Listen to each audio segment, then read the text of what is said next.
Hello, fellow music nuts. It's me, Cubby, with another personal spin, and I have decided to do some more ranking videos because I have lots of discographies that I need to rank, and I decided I was taking too long to do them. So next up is Fear Factory. They were actually one of the first metal bands I ever encountered, thanks to my mum's boyfriend at the time, who introduced me to what will definitely become one of my favourite albums of all time. We'll get to that though. So Fear Factory have 11 slash 10 slash I suppose 12 if you include Hate Files. I have not included Hate Files because it's not a studio album. Technically, it is a compilation album. God, could I speak any faster? Right. However, I have included Concrete because it's technically their debut album, even though it's made up of lots of songs from Soul of a New Machine. But it also has some of its own songs on it, and it was supposed to be their debut album. So I've included it as my first album in the thingy, excuse the smashed case. So this is Concrete. It is a really heavy album. Elements of grindcore and what would become the death growl singing thing that people still argue about whether Bernsey Bell invented it, but I think he was the first one to popularise it. Would be definitely a fair thing to say. I'm not too up on the history. Um, Technically, this is a compilation, but it's also technically their debut album. Um, I do like it, but because it's not technically actually, I don't know, because I'm not sure where it stands within the thingy of whether it is actually a studio album. I'm just going to add it on at the end as a honourable mention. So there we go. It's honourably mentioned. So my least favourite album by Fear Factory is Transgression. For one thing, it's filled with covers. I can't even remember which songs are covers. I know there's a U2 cover in there. I think it's I Will Follow, actually. Um, I will say, however, that I really love the song Echo of My Scream. But generally, the album just feels very mishmashy, and I've read some interviews, and apparently it was rushed out because the label wanted them to rush it out to capitalise on Archetype, which was also released on Roadrunner, as were most of their albums. I don't really know, but apparently they were sort of pressed for time, so they sort of just smobbled it together. And Transgression was the result. It's not bad, but it definitely is not my favourite album. Next up is Digimortal, known for such classic songs as Invisible Wound / Dark Bodies and Lynchpin. Some people will say it hasn't dated very well. Personally, aside from Back the Up, I feel it's not that dated, to be honest, and it actually holds up pretty well. It just is a bit, I don't know, it's not, the band themselves have actually released some really good material in the last couple of years that pushes this down for me anyway. But it isn't actually that bad of an album. It is pretty good. Next up is The Industrialist. This is one of their heavier albums, I think, I find. However, I also don't really remember that much from it. Nothing particularly stands out. Perhaps I need to listen to it again, perhaps. I don't know. But it's also got a drum machine instead of a drummer. That's not particularly a problem, especially for Fear Factory, because it kind of goes with their style anyway. But I just thought I'd mention it. For me, it lacks a lot of the melody that you find on some of the other albums. At least how I remember it. I have to admit, I haven't really listened to it that many times. and I haven't really listened to it recently, but that kind of tells you everything. I haven't felt the need to listen to it recently, so there you go, really. Next up, we have Obsolete. Just so people know, this is the funky digipack super duper loads of bonus track version. Um, this album sort of reeks of new metal, which some people suddenly have a loathing for, even though they grew up with it. Yes, I'm talking to you. Personally, I love it. I actually made a stop motion video for this album in my media studies course in college. Although it took me so long to make one video for one song that I actually ended up just making it for Resurrection, because that was my favourite song on the album, and it still is.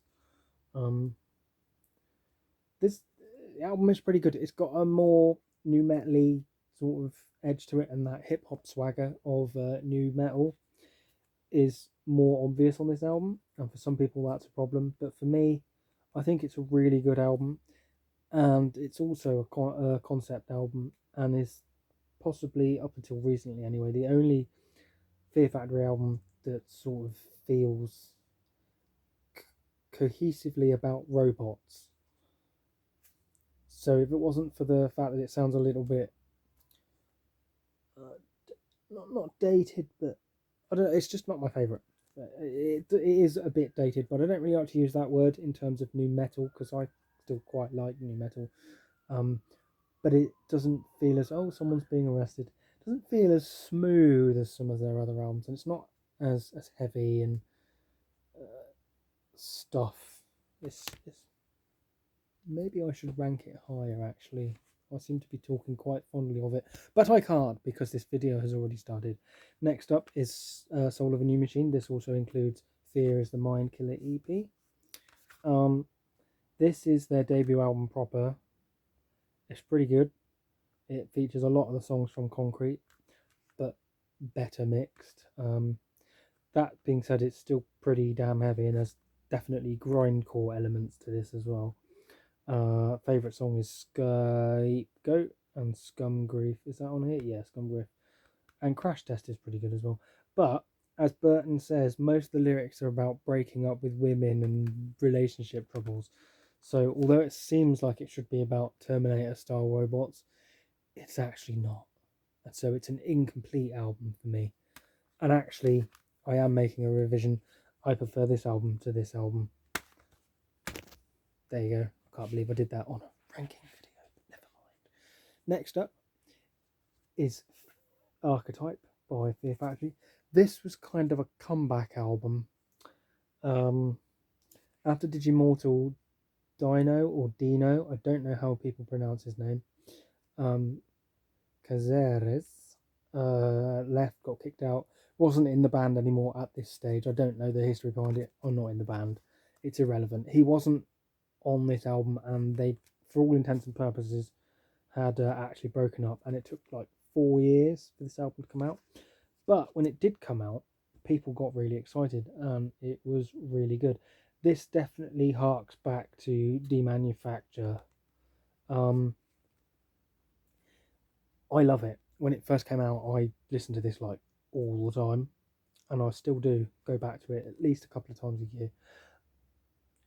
There is only one problem with it though, and that's that a couple of the songs, the melodies are really good, but they sort of drag the song out a bit too long, and it gets a bit like Undercurrent. It's really good, but it goes on for just a smidge too long, and you get not bored, but sort of like Undercurrent, and you're like, yes, what's it going to do, or is it just going to repeat itself?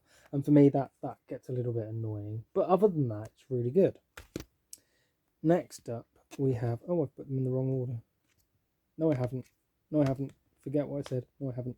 Next up is Mechanoise. This is a really funky case for those who are interested, and you actually eject the CD out using this flippy lever thing here. I'm not going to press it because the CD will come flying out.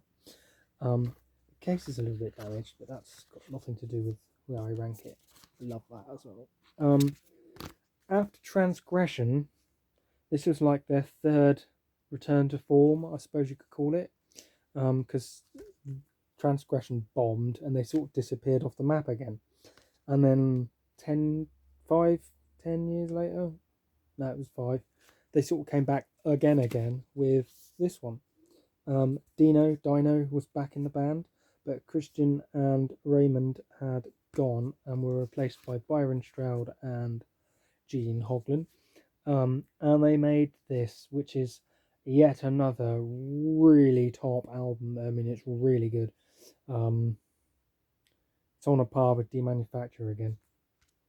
And it actually includes Crash Test on this version, which is from Soul of a New Machine. But I think like pretty much every song on this album is really good. But what really stands out is Final Exit. It has a song that has some seriously deep meaning for me personally, but it's also really catchy. It's actually about assisted suicide. I won't go into it on this video because, well, I'm not up for brownie points or sob stories or anything like that. But suffice to say, at one point I was so ill that I was just not wanting to be alive anymore. Anyway, this is a really good album. That's all that matters. Next, we have Genexus, which again is another pretty good album. It's not quite as melodic as Mechanoise. It's a bit more. No, sorry, I messed that up. It's more melodic than Mechanoise. But I think that's probably why I like it a bit more. But by this point, the band had sort of fallen apart, and it was basically Burton and Dino, sort of with session musicians or robots. And it's kind of sad because it's really good, and they really are sort of coming together to make some really good stuff. And last but not least, we have Demanufacture. This is the super duper version, which comes with Remanufacture, which I also haven't included in this because it's technically a remix album, and so I couldn't decide if it counted or not. If it does, it's probably at the bottom because it's pretty cool and unique, but it's just a bit too like for the whole time, and so a bit too much for me. But Demanufacture itself is a freaking killer album. Right, I just noticed a mark on the CD. It's amazing. It's so good. It's such a good album. It's so good. In fact, I bought it on vinyl. You got songs like Demanufacture. First time I heard those drums was amazing. And